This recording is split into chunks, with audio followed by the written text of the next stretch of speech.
who now held her life in their hands. She would never have guessed at such an outcome when she arrived in the Congo 11 years earlier. Chapter 2. Finding Peace and Purpose. It was a cold September day in 1937 as 12-year-old Helen Roseveare stood in the driveway of Goddington House on the outskirts of the village of Harrietsham, Kent, about 35 miles southeast of London.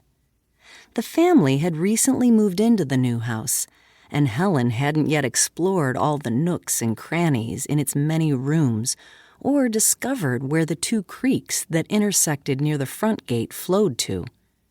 She sighed. Such explorations would have to wait. Right now, Helen was off to boarding school. Beside her on the ground sat 3 pieces of luggage containing school uniforms, clothes for the weekends, and some of her beloved books. As she waited for her father to bring the family car around, Helen watched her 3 younger sisters, Jean, Diana, and Frances, standing at the front doorstep. Their mother, Edith, held little Frances's hand. The wheels of the car spat gravel as Martin Roseveare brought the vehicle to an abrupt halt. Helen's father loaded the luggage into the back of the car. Helen waved to her mother and sisters as she climbed into the front seat. She settled in for the 240-mile drive northwest to Denbigh in North Wales, where Howell's School was located.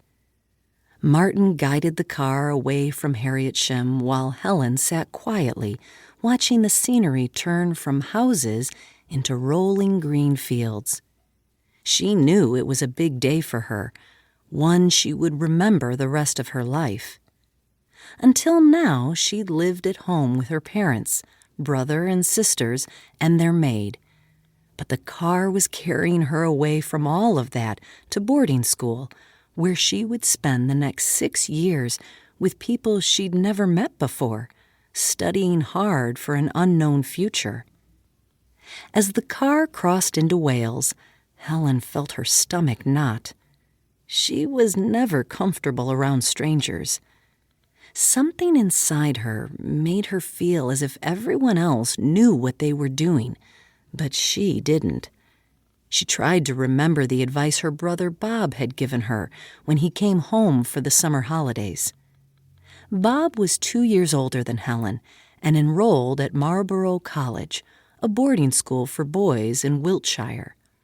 He enjoyed school life at Marlborough from the start. But he would, Helen thought.